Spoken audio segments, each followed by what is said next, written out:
Hello दोस्तों, तो कैसे हैं आप लोग। दोस्तों मैं मुबारिक खान आपका दोस्त। काफ़ी टाइम से मैं ये सोच रहा था और मेरी प्लानिंग चल रही थी कि मैं ये वीडियोस बनाऊं अपने जो भी स्टडी है उसके रिगार्डिंग। तो फाइनली आज काफ़ी टाइम के बाद में मेरी प्लानिंग कंप्लीट हुई और जैसा कि आप देख रहे हैं कि सेटअप है पूरा। और हम यहाँ पर डिस्कस करने वाले हैं स्टडी के बारे में। हमारी नर्सिंग की जो भी टॉपिक हैं, एक एक टॉपिक को हम यहाँ पर डिस्कस करने वाले हैं। बेसिकली आज का जो वीडियो रहेगा वो डेमो ही रहेगा। एज ए डेमो हम आज स्टडी करने वाले हैं। उसके बाद में नेक्स्ट कल से जो भी वीडियो आएंगे हमारे, वो सारे के सारे सिस्टमेटिक रहेंगे और हर एक टॉपिक को कंप्लीट यहाँ पर पढ़ाया जाएगा। जिस भी टॉपिक को स्टार्ट किया जाएगा उसको कंप्लीट यहाँ पर कंप्लीट कराया जाएगा, ठीक है। तो इसी के लिए आप लोग अगर अभी तक आप लोगों ने हमारा चैनल सब्सक्राइब नहीं किया है तो फटाफट से जाकर चैनल को सब्सक्राइब कर लीजिए। तो इसी के साथ में हम स्टार्ट करते हैं आज का टॉपिक। तो दोस्तों आज की डेट क्या है? 14 सितंबर 2022। एंड आज का जो हमारा टॉपिक है वो बहुत ही इंटरेस्टिंग होने वाला है। एंड जो टॉपिक हम पढ़ने वाले हैं उसकी एग्ज़ाम पॉइंट ऑफ व्यू से भी एंड हमारी बेसिक लाइफ में भी उसकी बहुत ज़्यादा इम्पोर्टेंस है। तो उसको हम आज डिस्कस करने वाले हैं। उसका नाम है रीनल सिस्टम। तो हम रीनल सिस्टम के बारे में बात करने वाले हैं, जिसको हिंदी में उत्सर्जन तंत्र बोलते हैं। तो हम टॉपिक को आगे बढ़ने से पहले इसमें आने वाली कुछ टर्मिनोलॉजीज हैं उनके बारे में कुछ डिस्कस कर लेते हैं। जैसे कि सबसे पहले आती है नेफ्रोलॉजी। क्या दोस्तों आप लोगों को पता है इसके बारे में कि नेफ्रोलॉजी क्या होती है? तो हम आपको बताएंगे हर एक चीज़ के बारे में डिटेल में, छोटी से छोटी बड़ी से बड़ी जो भी यहाँ पर कंडीशनें आएंगी वो सारी चीज़ें आपको आसानी से समझाई जाएंगी। तो नेफ्रोलॉजी क्या होती है? नेफ्रोलॉजी का मतलब होता है, देखो दोस्तों, नेफ्रो का मतलब होता है किडनी। नेफ्रॉन, किडनी में नेफ्रॉन पाया जाता है, उसी के बेस पर इसका नाम रखा गया है। नेफ्रो का मतलब होता है बेसिकली किडनी से लिया गया है इसका मतलब। एंड लॉजी का मतलब होता है स्टडी। तो इसकी डेफिनेशन बेसिकली ये बनती है कि it is a branch of medical science which is deal with the structure, function and pathology of kidney। देखिए दोस्तों, ये है नेफ्रोलॉजी की डेफिनेशन है। इसमें लिखा हुआ है कि it is the branch of medical science. मतलब यह है कि यह है एक ब्रांच है मेडिकल साइंस की, जिसमें डील की जाती है, जिसमें स्टडी की जाती है structure, function and pathology of kidney. मतलब किडनी की स्ट्रक्चर के बारे में, किडनी के फंक्शन के बारे में, जो भी किडनी फंक्शन होते हैं जो भी किडनी के, एंड उसके पैथोलॉजी के बारे में किडनी की कंप्लीट स्टडी जो है वो नेफ्रोलॉजी में की जाती है। उसके बाद में इसके अगली जो टर्मिनोलॉजी आती है वो होती है यूरोलॉजी। यूरोलॉजी ये नेक्स्ट टर्म होती है। आई होप कि ये आपको समझ में आ गई होगी नेफ्रोलॉजी के बारे में जो भी मैंने बताया। एंड अगली जो टर्म है अपनी यूरोलॉजी है। यूरोलॉजी का मतलब क्या होता है?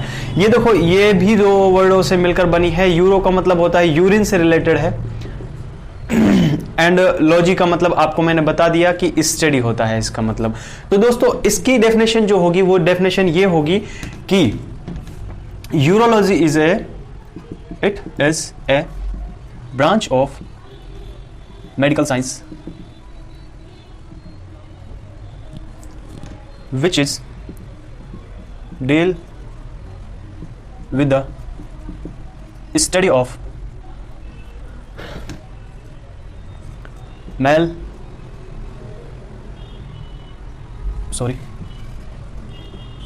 urinary system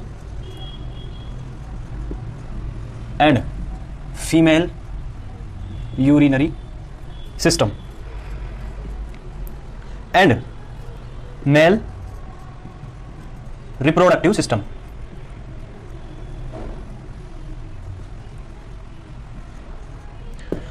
तो दोस्तों यूरोलॉजी का मतलब होता है कि यह एक मेडिकल साइंस की ब्रांच है, बेसिकली हम जानते हैं।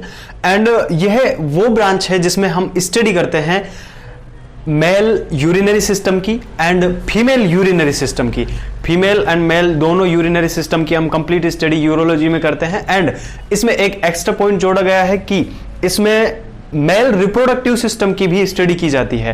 तो एक क्वेश्चन बनता है कि क्या फीमेल रिप्रोडक्टिव सिस्टम की भी इसी में स्टडी की जाती है? तो इसका आंसर है नहीं, फीमेल रिप्रोडक्टिव सिस्टम की इसमें कोई स्टडी नहीं की जाती है। यह एक स्पेशल पॉइंट है एंड इस पे क्वेश्चन भी आते हैं कि इसमें it does not included female reproductive system. तो दोस्तों यह स्पेशल पॉइंट है, ये आपको याद रखना है कि यह यूरोलॉजी में फीमेल रिप्रोडक्टिव सिस्टम को इंक्लूड नहीं किया गया है, इसमें सिर्फ मेल रिप्रोडक्टिव सिस्टम को इंक्लूड किया गया है। तो आगे हम डिस्कस करेंगे, इतना आई होप आपको समझ में आ गया होगा। तो इनको मैं बेसिकली मिटा देता हूं।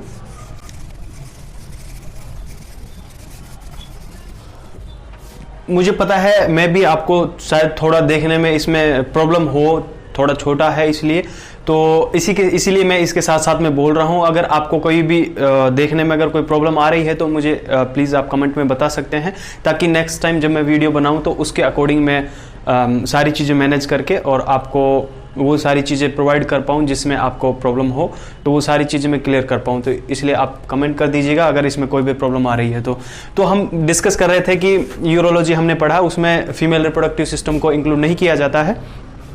तो आपके दिमाग में अभी एक क्वेश्चन आ रहा होगा कि क्या फीमेल रिप्रोडक्टिव सिस्टम को इसमें इंक्लूड नहीं किया जाता है, तो फिर फीमेल रिप्रोडक्टिव सिस्टम को किस में स्टडी की जाती है, फीमेल रिप्रोडक्टिव सिस्टम की कहां पे स्टडी की जाती है? तो उसके लिए एक अलग से ब्रांच बनाई गई है जिसका नाम होता है गायनाकोलॉजी। फीमेल की जो है रिप्रोडक्टिव सिस्टम की जिसमें स्टडी की जाती है, उस टर्मिनोलॉजी का नाम होता है गायनाकोलॉजी। गायनाकोलॉजी में हमने स्टडी करनी है फीमेल रिप्रोडक्टिव सिस्टम की। अभी मेरे हिसाब से आपको डेफिनेशन लिखवाने की जरूरत नहीं है, इसकी सिंपल डेफिनेशन बनती है कि it is a branch of medical science which deal with the study of female reproductive system. इसमें सिंपल अपन फीमेल रिप्रोडक्टिव सिस्टम के बारे में स्टडी करते हैं, जैसा कि हमने ऊपर पढ़ा बाकी दो टर्मिनोलॉजीज में। अभी आपके दिमाग में एक और क्वेश्चन आ रहा होगा कि फीमेल रिप्रोडक्टिव सिस्टम के लिए तो एक अलग ब्रांच है, तो क्या ऐसा भी है कि मेल रिप्रोडक्टिव सिस्टम के लिए कोई अलग ब्रांच नहीं है क्या? उसको सिर्फ यूरोलॉजी में ही रखते हैं क्या? तो इसका आंसर है कि नहीं, उसके लिए भी एक अलग ब्रांच है। उस ब्रांच का नाम होता है एंड्रोलॉजी। एंड्रोलॉजी में अपन स्टडी करते हैं मेल रिप्रोडक्टिव सिस्टम के बारे में। तो एंड्रोलॉजी का मतलब क्या होता है? It is the study of it is the branch of medical science which is deal with the study of male reproductive system. तो आई होप कि आपको ये चार टर्मिनोलॉजी जो भी मैंने पढ़ाई है वो आपको क्लियर होंगी। एंड अभी अपन डिस्कस करते हैं अपने रीनल सिस्टम के बारे में। तो ये अपना जो है टॉपिक है रीनल सिस्टम। एंड अभी अपन बात करते हैं इसके इंट्रोडक्शन के बारे में। तो सबसे पहले अपन इसके इंट्रो के बारे में बात करते हैं। तो दोस्तों सबसे पहले मैं आपको बता देना चाहता हूं कि ये जो हमारा टॉपिक है सबसे इंपॉर्टेंट है, मतलब यह मेन एक्सक्रीटरी सिस्टम में आता है, बहुत ही ज़्यादा ज़रूरी होता है एंड बहुत इंपॉर्टेंट हमारी बॉडी का सिस्टम होता है ये। तो अपन इसकी स्टडी करते हैं। इसका बेसिकली इंट्रो यही है कि it is the main excretory system of our body. यह एक मैन एक्सक्रीटरी सिस्टम होता है हमारी बॉडी का। तो अभी एक वर्ड हमारे पास में आया है जिसको बोलते हैं अपन एक्सक्रीटरी सिस्टम। तो एक्सक्रीटरी से जो ये वर्ड है इसका मीनिंग मैं आपको बता देना चाहता हूं। ये वर्ड जो है इसका मतलब होता है एक्सक्रीशन। अभी एक्सक्रीशन क्या होता है? तो एक्सक्रीशन को समझने से पहले मैं आपको बता देना चाहता हूं कि इसी के रिलेटेड एक और वर्ड होता है जिसको बोलते हैं अपन सेक्रेशन। सेक्रेशन, दो वर्ड हो गए अपना हमारे पास में, एक होता है एक्सक्रेशन, एक होता है सेक्रेशन। क्या आप लोग जानते हैं इनके बीच में क्या डिफरेंस होता है? अगर आप जानते हैं तो आप कमेंट करके बता सकते हैं कि इन दोनों के बीच में डिफरेंस क्या है।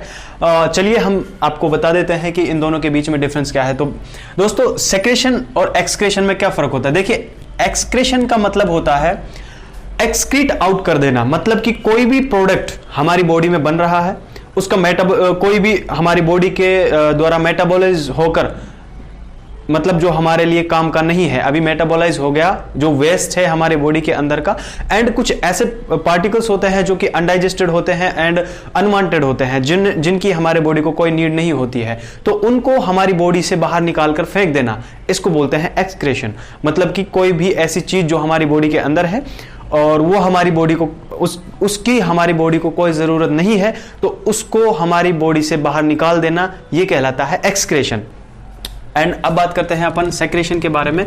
तो सेक्रेशन का मतलब क्या होता है? सेक्रेशन का मतलब होता है कि कोई भी ऐसी चीज जो कि हमारी बॉडी के अंदर ही बने, उसका प्रोडक्शन हो रहा हो हमारी बॉडी के अंदर ही, एंड उसका ट्रांसफॉर्मेशन हमारी बॉडी के अंदर हो रहा हो, एंड ट्रांसफॉर्मेशन होने के बाद उसका यूटिलाइजेशन भी हमारी बॉडी के अंदर ही हो रहा हो। मतलब बॉडी के बाहर से उसका कोई लेना देना नहीं है, हमारी बॉडी में ही बना, हमारी बॉडी में ही ट्रांसफर हुआ, उसने अपना एक्शन किया, और एक्शन करने के बाद में वो वहीं पर यूटिलाइज हो गया, उसका ना तो वो बाहर गया, ना तो बाहर से कोई चीज अंदर आई, उसका किसी भी चीज से लेना देना नहीं है, वो वहीं पे प्रोडक्शन हुआ, वहीं पे यूटिलाइजेशन हो गया, इसको बोलते हैं अपन सेक्रेशन।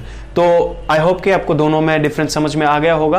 तो जो हमारा रीनल सिस्टम है, हमारी किडनी है बेसिकली, तो ये जो है मेन एक्सक्रेटरी सिस्टम होता है, मतलब हमारी बॉडी से सारी चीजों को, वेस्ट जो प्रोडक्ट होते हैं उनको बाहर निकालने का एक मेन ऑर्गन, मेन सिस्टम होता है। ठीक है, तो अब हम जान लेते हैं कि क्या अब हमने बात की है कि ये मेन एक्सक्रेटरी सिस्टम है, तो क्वेश्चन बनता है कि अगर ये मेन है तो कुछ और भी होगा जिसके लिए जिसमें से इनको डिफरेंशिएट करके अपन बोल रहे हैं कि ये मेन है। तो अगर ये मेन है तो अदर वाले भी होंगे। अदर वाले कौन है? तो कुछ ऐसे ही और भी ऑर्गन या सिस्टम है हमारे पास में, तो उनके बारे में जान लेते हैं। सबसे पहला आता है हमारा डाइजेस्टिव सिस्टम। यह भी एक एक्सक्रेटरी सिस्टम है। इसके द्वारा हमारा जो भी अनडाइजेस्टेड फूड होता है, एंड जो भी हमारा अनडाइजेस्टेड फूड होता है, अनडाइजेस्टेड होने के बाद में मेटाबॉलाइज जो प्रोडक्ट होते हैं वो हमारी जीआईटी के द्वारा एक्सक्रीट आउट कर दिए जाते हैं स्टूल के रूप में। तो ये भी इसके द्वारा भी एक्सक्रेशन का काम किया जाता है। एंड इसी के साथ में 100 से 150 ml फ्लूइड का भी इसके द्वारा लॉस किया जाता है। हमारी बॉडी से इनसेंसिबल फ्लूइड लॉस होता है, जो कि जीआईटी के द्वारा होता है। वो 100 से 150 ml फ्लूइड लॉस होता है 24 आवर्स के अंदर, मतलब एक दिन में 100 से 150 ml हमारी जीआईटी के द्वारा हम फ्लूइड लॉस होता है। उसके बाद में दूसरा जो ऑर्गन होता है, दूसरा जो सिस्टम होता है वो आता है स्किन या इंटेगुमेटरी सिस्टम बोल सकते हैं अपन। स्किन के द्वारा भी फ्लूइड का लॉस होता है, एंड बहुत सारे ऐसे प्रोडक्ट होते हैं जो कि हमारे लिए हार्मफुल होते हैं, एंड इलेक्ट्रोलाइट बैलेंस करने के लिए भी स्किन के द्वारा बहुत सारी चीजें निकाली जाती हैं। तो स्किन के द्वारा फ्लूइड भी लॉस होता है। तो फ्लूइड यहां पर लॉस होता है 600 से 800 ml। स्किन के द्वारा 600 से 800 ml को फ्लूइड का लॉस किया जाता है। एंड तीसरा हमारा जो सिस्टम होता है वो होता है रेस्पिरेटरी सिस्टम। रेस्पिरेटरी सिस्टम, तो रेस्पिरेशन के द्वारा भी जो O2 और CO2 का एक्सचेंज होता है, तो इसमें बेसिकली O2 को लिया जाता है एंड CO2 को बाहर फेंक दिया जाता है। तो इसके द्वारा भी एक्सक्रेशन हो रहा है हमारे लिए। जो और CO2 है वो हमारे लिए नीड की नहीं है, हमारे ज़रूरत की कोई चीज़ नहीं है, तो इसीलिए उसको बाहर फेंक दिया जाता है इसके द्वारा। तो इसके द्वारा भी एक्सक्रेशन का काम होता है। एंड इसी के साथ में ये फ्लूइड का लॉस यहाँ से भी होता है। फ्लूइड का लॉस यहाँ से कितना होता है? तो यहाँ से रेस्पिरेशन से फ्लूइड का लॉस होता है वो होता है 300 से 500 ml। ठीक है, 300 से 500 ml यहाँ से फ्लूइड का लॉस होता है। उसके बाद में चौथा जो होता है हमारा एक ऑर्गन है, उसको बोलते हैं अपन लीवर। तो अब आपके दिमाग में एक सवाल आ रहा होगा कि ये तो इंटरनल ऑर्गन है एंड ये तो अंदर ही सेक्रेशन करता है, मतलब सेक्रेशन करता है बेसिकली, और इसके जो जूस वगैरह हैं वो अंदर ही यूटिलाइज होते हैं। तो ये कैसे एक्सक्रेशन में काम करता है? तो जी हाँ दोस्तों, ये भी एक्सक्रीशन में काम करता है, ये भी अपना एक्सक्रीशन में रोल प्ले करता है। तो देखते हैं कैसे करता है। दोस्तों लीवर जो है ये हमारा सबसे मेजर मेटाबोलाइज करने वाला ऑर्गन होता है। इसमें मैक्सिमम सारी चीज़ों का मेटाबॉलिज्म होता है। तो इसमें हमारी जो भी ड्रग्स होती हैं, टॉक्सिक सब्सटेंस होते हैं, उनका मेटाबॉलिज्म करके वो बाइल डक्ट के द्वारा और सीबीडी के द्वारा इंटेस्टाइन को पहुंचा देता है। एंड जो आरबीसी का डिस्ट्रक्शन होने के बाद में जो बाइल साल्ट बनते हैं, बाइल पिगमेंट बनते हैं, उनको स्टूल एंड यूरिन के द्वारा बाहर निकाल दिया जाता है। उनका बेसिकली पहले इसमें लिवर में आकर उनका मेटाबॉलिज्म होता है, उसके बाद में ही उनको एक्सक्रीट आउट किया जाता है। इसीलिए कहीं ना कहीं ये लिवर भी इसमें अपना रोल प्ले करता है, ठीक है। एंड लास्ट हमारा जो है मेन रीनल सिस्टम है। ये हमारा मेन एक्सक्रीटरी सिस्टम है, जैसा कि हम ऑलरेडी डिस्कस कर चुके हैं। इसके द्वारा एक दिन के अंदर 1500 ml फ्लूइड का लॉस किया जाता है, ठीक है। तो इसीलिए इसको major and main excretory system माना गया है। तो रीनल एक मेन एक्सक्रीटरी सिस्टम है, ठीक है। आई होप आपको इतना समझ में आया होगा।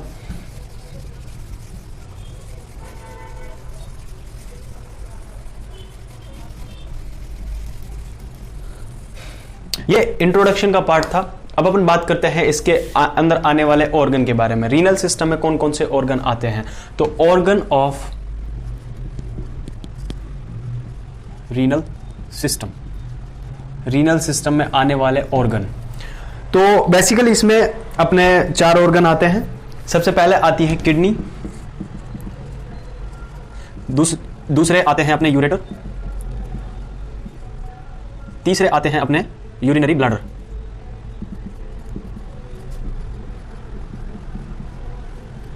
एंड चौथा होता है अपना यूरेथ्रा, ठीक है। इस तरह से 4 ऑर्गन होते हैं, जिसमें से किडनी 2 होती है, पेयर में होती है, यूरेटर भी 2 होते हैं, एंड यूरेथ्रा, ये जो अपना यूरिनरी ब्लैडर है, ये 1 होता है, एंड यूरेटर भी 1 ही होता है, ठीक है। ये इसके बेसिकली 4 ऑर्गन होते हैं। यहां पर किडनी जो है ये मैं आपको स्ट्रक्चर बनाकर दिखा देता हूं, कुछ इस तरह से होता है।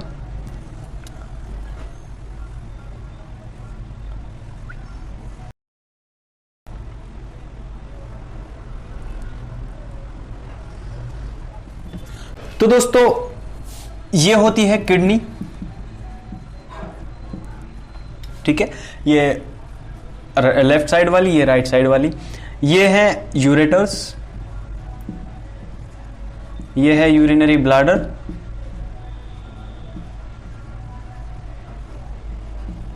एंड ये होता है यूरेथ्रा। तो बेसिकली यहाँ पे जो है यूरिन का प्रोडक्शन होता है, यहाँ पर यूरिन को फिल्टर करके, ब्लड को फिल्टर करके यूरिन का निर्माण होता है, एंड उसके थ्रू, किडनी के थ्रू फिर ये यहाँ पर आता है यूरेटर्स के अंदर, एंड यूरेटर से फिर ये नीचे जाकर ये अपना जो ये यूरिनरी ब्लैडर होता है, इसमें टेम्पररी बेसिस के लिए ये है स्टोर होता है। और उसके बाद में ये यहाँ से जब यूरिनेशन मिक्सचरेशन होता है, तो उसके दौरान ये यूरेथ्रा के द्वारा फिर एनवायरनमेंट में बाहर एक्सक्रीट आउट कर दिया जाता है। तो बेसिकली इस तरह से होता है हमारा यूरिनरी सिस्टम। एंड अब अपन थोड़ा सा बात कर लेते हैं किडनीज के बारे में डिटेल्स में थोड़ा सा। तो ये आपका इस तरह से मैंने आपको समझाया। इसमें सबसे पहले आता है किडनी।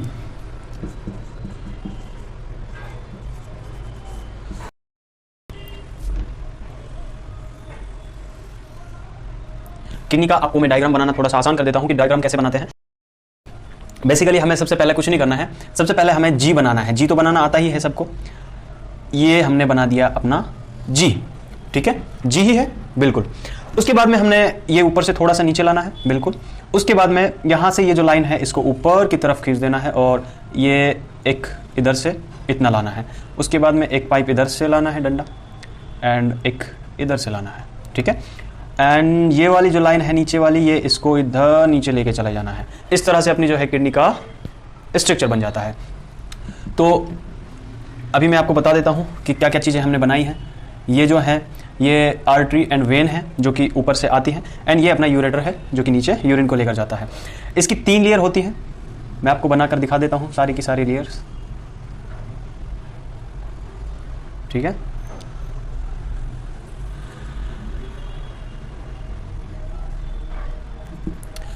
ठीक है। सबसे पहले हमने क्या बनाया, ये है हमने एक किडनी का बेसिकली डायग्राम बनाया। इसमें ये जो है ये आर्टरी है, इसको बोलते हैं रीनल आर्टरी।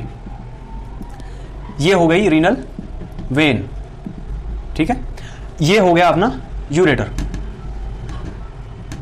आ रहा है समझ में जी। तो उसके बाद में हमने जो है इसकी 3 लेयर बनाई। 3 लेयर होती है किडनी की। तो सबसे अंदर वाली जो लेयर होती है ये है, इसको सबसे अंदर वाली होती है, इसका नाम होता है रीनल कैप्सूल। इसको अपन बोलते हैं रीनल कैप्सूल। उसके बाद में जो दूसरे नंबर की जो लेयर होती है, बीच वाली लेयर जो होती है, इसको बोलते हैं अपन इसको बोलते हैं अपन एडिपोज कैप्सूल।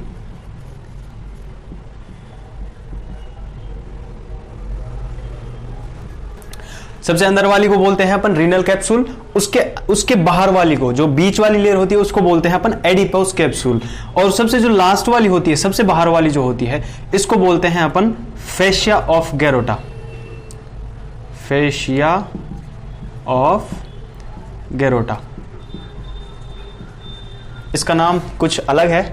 तो ये जो है सबसे बाहर वाली लेयर जो होती है, इसको बोलते हैं अपन फेशिया ऑफ गैरोटा।